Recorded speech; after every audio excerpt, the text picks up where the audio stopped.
Have you ever been out taking photos and when you got them back home and looked at them, they all had a strange color cast? And you wondered what was going on? Well, in this video we'll take a look at white balance and why that's occurring and what you can do about it.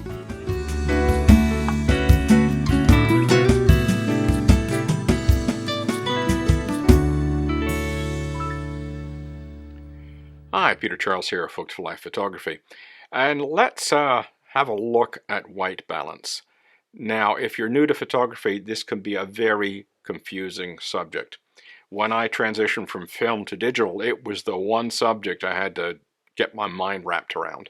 And the reason for that is our eyes have what we call sort of an auto white balance feature. We move from one kind of lighting to a different kind of lighting, and our eyes are adjusting. Yes, we can see a difference between them, but it's not that great. Our eyes are doing some adjusting. And what that means for us is that when we're trying to take photos or shoot video, and we're moving from one lighting condition to another, we may not realize how the camera might struggle with that because our eyes are not struggling with it. So you're going to see this transition where white will appear blue or it'll appear red. That's color balance, white balance. So what that means is you're trying to keep that white surface white. So I've got a white card in front of me here. You can see the white card. What we want to do with our white balance is keep that white. And we don't want it drifting to the blue or to the red or maybe some other color because of an artificial lighting situation. So I've got some footage of me panning between my office and our family room. My office is lit with cool white bulbs, which are about 56 Kelvin, 5600 Kelvin. And the warm light in the family room, which is probably about 3500 Kelvin. And I'll explain more about degrees Kelvin in a few minutes. But basically, the higher the number, the cooler. The lower the number, the warmer. So let's take a look at this footage and see what the camera saw, because my eyes see this differently. Okay, I'm standing in the doorway between my office and our family room. Both rooms have the same paint scheme, beige walls, white trim, but they have different light bulbs. My office is a cool white light bulb, which gives a very blue shade, and the family room is a warm white light bulb, which gives a more reddish appearance, and you can see the difference right there between the rooms. Now the auto white balance is kicking in and adjusting for the red in the light in the fan room. So now the walls look beige and the trim is white. Now we'll swing back and I'll let the door jamb come into focus and I'll stop there, and you can see the difference between the two rooms. The door jamb looks white, the family room looks reddish, and the office looks bluish. And there's your color temperature problem right there. The auto white balance in the camera was able to adjust as we swung from one room to the other. But there are times when auto white balance can get us into difficulty. So let's check out a couple of those situations. Okay, there you go. You see the big difference. My office looked blue and the family room looked red when we're looking at the white door jamb. The white door jamb came out pretty white. And keep in mind, both those rooms have the identical paint scheme. Beige walls, white trim. But when you look at them, one looks blue and the other one looks red. And there's your white balance problem in a nutshell. You have a different light source in one room versus the other, and the camera has to adjust like our eyes adjust. So we're going to use this camera here and the white card in front of me to go through the white balance settings on the camera, and we'll see what it actually does when we, look at that white card, and we'll see the color changes that are happening. So I've got this function button on the front of my camera set to turn on my white balance, and we'll start with auto. And you can see auto white balance is a little bit on the cool side. It's showing this card to be cooler than it actually is.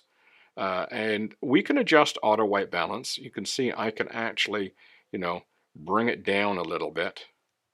That's a little bit closer, right about there. So I could adjust my auto white balance with this camera. Now, you have other cameras, simpler cameras like this one, You may not have the same adjustment capabilities, but we can still adjust for white balance. And that's important, that you realize that every digital camera has a white balance capability where you can change it or leave it on auto. So I can adjust the auto on this camera. You may not be able to adjust it on yours. That's just a heads up. So I'll turn my white balance back on. Now we have what we call custom settings, and in this camera I have 3, and you can see the differences there. To adjust custom white balance, it will depend on the model of your camera, but I just can move over. I can just take a picture. It tells me it's completed. I set it. Now my custom is all 3 of them are the same.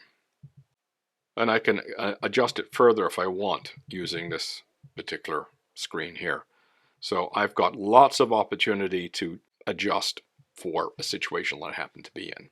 So now here's the degrees Kelvin. And this is daylight, 5,000. But you can see it makes my card look blue. And there's a reason why. My studio lights are 5,600 Kelvin. So I bring it to 5,600 and now it doesn't look nearly as blue. I brought it down. If I kept going and raised the Kelvin, you can see how it starts to make it red. If I take it the other way, it starts to make it look blue. When you're dealing with a simple lighting situation like a sunset, and it's too red for you, you can use this to bring it back to a little bit more blue, add a little blue to it. Or the reverse, you're in shade and you want to reduce the blue, you can do it through this as well. But we have other options. Here I can set to daylight, which is 5,000 Kelvin. I could also set it to shade, and you notice how much warmer the shade is versus daylight. And that's because the shade setting is adding some red to make up for the fact that shade tends to be blue. Now, the next 3 are fluorescent light settings, and fluorescent light is not a full spectrum of light like the sun is. It has parts of the spectrum missing, and they have different color casts. So these 3 settings, as you can see them, one's, what would you call that, pinkish, and then we have one that's a little bit lavender color, and one that's a little bit darker lavender.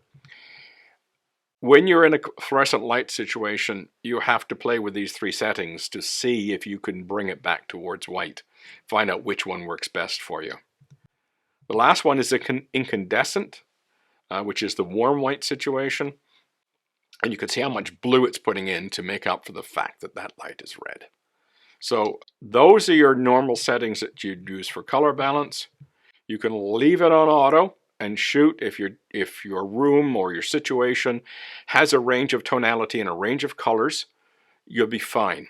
The auto balance usually works.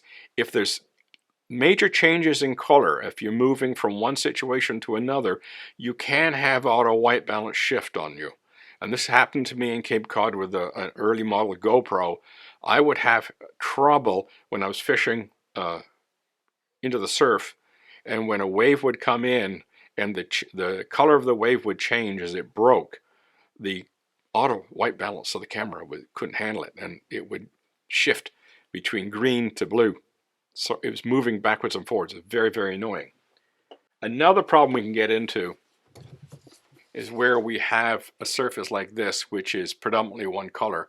And let's say I had using this as a background, and I put a small object in front of it, and I took a picture of it, and I was on auto white balance. It could look at all that green and try to compensate for that green, and you end up with a very strange white balance as a result. So auto white balance is good for convenience, but you should be prepared to use other choices. For example, if you're working in straight daylight, I would just put it on daylight. If you're going to go in and out of shade to daylight, well, you can put it on auto, or you can manually change, which is sometimes more advantageous. Artificial lighting situations, obviously we've got that covered as well. So when you're dealing with white balance, keep in mind the idea is to turn a card like that to white instead of having a color cast of some description, whether too red, too blue, or if it's from fluorescent lights, too green. and correct for that so the colors in the scene are accurately rendered. Because if your white balance is off, the colors in your scene will not be rendered correctly. And that is what we're trying to do with white balance, is to bring our colors back to where they should be. So that's how we adjust it in our camera. That's how it works. Your camera may work differently, like this little guy. It works differently from this one, but they essentially do the same thing. So you just basically learn your menu system. And if your camera has function buttons, it's good to turn a function button on that enables you to toggle in and out of your white balance controls, so you can adjust very quickly and very easily. And that's what I do with these cameras. I usually pick a function button, turn it to my white balance control, and I can toggle in and out as often as I want to. So that's white balance. As I say, just don't leave it on auto all the time. Get in there, try the other settings, see what they do, and it'll make a difference in the color rendition of your photographs. Cheers.